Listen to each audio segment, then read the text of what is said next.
আসসালামু আলাইকুম গাইস, তোমরা সকলে কেমন আছো? এই যে চলে এসেছি রোজকার মতো দুপুরের মেনু নিয়ে। এই যে গাছে একটা বেগুন ছিল, তুলে নিলাম। তো গাইস চলো আজ আমি কি কি তুলবো তোমাদের দেখাবো। তো চলে আসলাম এইদিকে। ফুলকপি আছে, দেখো আজকে আমি ফুলকপি দিয়ে ছোট মাছ দিয়ে রান্না করব। এই যে দেখো গাইস, কত সুন্দর ফুলটা বেঁধেছে,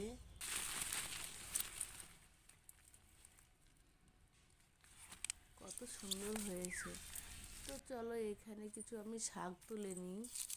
শাকগুলো আমাদের নিজের হাতে বোনা, বাড়ির পিছনে একটু জায়গা আছে, তো সেখানেই আমরা ছোট ছোট করে সবজি ক্ষেত করে রাখি, নিজের বাড়িটা হয়ে যায়। আর সবচেয়ে ভালো কথা যে আমরা এতে কোনো সার মাটি দিই না।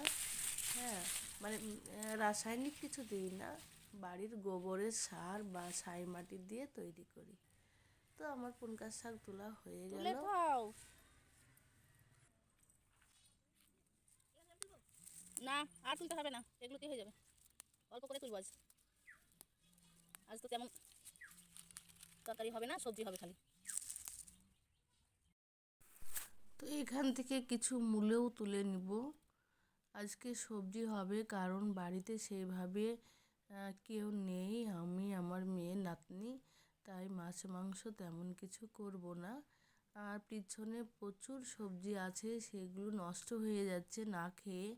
তো আজকে আমি কিছু সবজি বানিয়ে নিব। আর দেখো গাইস, আমি এই সবজিগুলো নিয়ে চলে আসলাম। এইগুলো এক এক করে আমি কুটে বেছে নেব। দাঁড়াও দাঁড়াও, প্যান করতে হবে। তো তরকারিগুলো কুটে এই যে আমার ভাইকে জুতো পরিয়ে দিয়ে চলে আসলাম কলের পাড়ে। আর এই সবজিগুলো এবার ধুয়ে নেব। দেখতে থাকো তোমরা, সবজিগুলো আমি ধুয়ে নেব। পুনকার শাকটা বালতিতে না ধুলে হয় না, সেভাবে নোংরা যায় না। আমি বালতিতে ধুয়ে তারপরে তুলে নিই। আর এই যে মাছগুলো ধোয়া হয়ে গেল, এইবার চলে যাব আমি উনানের পাশে, কারণ রান্নাগুলো সেরে নিতে হবে। ভাতের হাঁড়িটা আমি চাপিয়ে দিলাম, এবার জল দিয়ে দিব, পানিটা ফুটে উঠেছে, এবার আমি চাল দিয়ে দেবো। এই যে আমার চাল দেওয়া হয়ে গেল, এবার চলে যাব আমি বাটার কাছে। হ্যাঁ, এটা কি করব? ও, এটা দিবা, আমাকে দিবা? হ্যাঁ, তুমি নাও, তুমি নাও।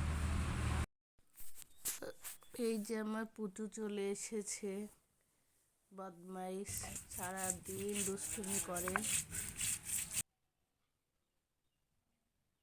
এদিকে আমার বাটা ঘষা চলছে, আমি কুটে রাখা তরকারিগুলো নিয়ে চলে গেছি উনানের পাশে। এইবার আমি বেটে নেব।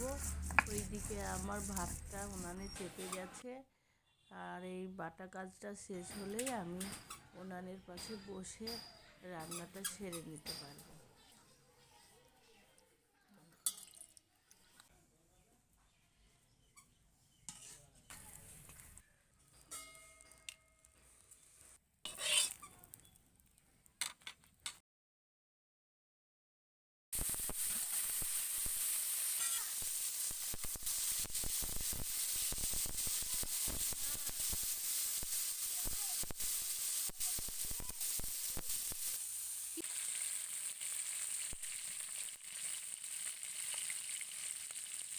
আমাদের চ্যানেলটা লাইক করবা বলো। হ্যাঁ হ্যাঁ হ্যাঁ হ্যাঁ। মাছগুলো আমার ভাজা হয়ে গেছে, এবার তুলে নিব, দিয়ে কুটে রাখা আলুগুলো তেলে ছেড়ে দেব। এই কুটে রাখা আলুগুলো একটু ভাজা ভাজা হয়ে গেলে তারপরে আমি মশলা দিতে শুরু করব। তো আমার কুটে রাখা মশলাগুলো, লঙ্কা, পেঁয়াজ, মটরশুঁটি যা ছিল সবগুলো আমি একসঙ্গে দিয়ে দিলাম। এরপর দিয়ে দিব ফুলকপিটা। এই যে ফুলকপিটা আমি ঢেলে দিলাম, আর এইবার মশলাগুলো ঢেলে দিব। আমি মিক্স মশলা বেটে রেখেছিলাম, সেগুলো সব দিয়ে দিলাম। আর একটু তেল, হলুদ যা লাগে সব দিয়ে দিলাম। এবার নেড়ে চেড়ে কষিয়ে নেব। আর এই নিজের জমির ফুলকপি, হ্যাঁ, তো বেশি কষা লাগে না, তো আমি নেড়ে চেড়ে এই যে জল দিয়ে দিলাম। এইবার কিছুটা হবে, তারপরে আমি এই বেগুনটা দিয়ে দেব।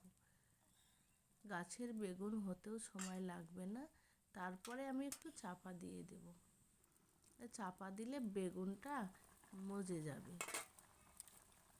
তারপরে তুলে এই যে ভেজে রাখা ছোট মাছগুলো আমি দিয়ে দেব। এই মাছ দিলে কি হয়, তরকারিটা মজে যায়, স্বাদ চলে আসে। তো এই যে আমার তরকারিটা প্রায় হয়ে গেছে, এইবার আমি ধনিয়া পাতাটা ছিটিয়ে দেব। তো বড় মেয়েকে বললাম যে তুমি তরকারিটা একটু ঢেলে নাও। তো বড় মেয়ে আমাকে একটু হেল্প করলো, তরকারিটা ঢেলে নিল। তো গাইস দেখো কত সুন্দর হয়েছে তরকারিটা। আর এদিকে যে আমার মূলোগুলো কোটা ছিল সেইগুলো দিয়ে দিলাম। মূলোতে সাধারণত বেশি মশলা লাগে না, হলুদ লবণ একটু জিরে গুঁড়ো দিলেই হয়ে যায়। তো আমি একটু জিরে গুঁড়ো দিয়ে দিলাম, তো হয়ে গেছে, নামিয়ে নিলাম। এবার পুনকার শাকের জন্য আমি কড়াটা তেল দিয়ে দিয়েছি। এবার শাকগুলো আমি ঢেলে দিব। ব্যাস, এই শাকটা হলেই আমার রান্না কমপ্লিট হয়ে যাবে। তো আমি উনান পাড়টা ঝেঁটিয়ে নিচ্ছি, কারণ রান্না করতে গিয়ে পেঁয়াজ রসুনের খোসা অনেক ছিল, সেগুলো আমি ঝেঁটিয়ে পরিষ্কার করে নিলাম। আর এই দেখো আমার রান্না হয়ে গেছে। তো এই যে এটা নিবা না, এইটা নাও, এটা ও শাড়ি দিয়ে দাও। এটা নাও, এটা নাও, এটা নাও। ওই বাবা, কোথায় যায়, কোথায় যায়? নাও পকা পকা নাও। হ্যাঁ ওটা রাখো, এটা নাও। খাও। ও বাবা, মামাকে দাও, একটু মামাকে দাও। হাজার কাজের মধ্যেও ব্যস্ত থাকতে হয় এই পুচুটাকে নিয়ে। তো এই যে ওর দাদা ভাইয়ের সঙ্গে এখনও পাড়ায় যাবে, বাড়িতে থাকবে না, তাই ওইভাবে কান্নাকাটি করছে। ও নামবে, নেমে খেলা করবে। দেখো কি বদমাইশ।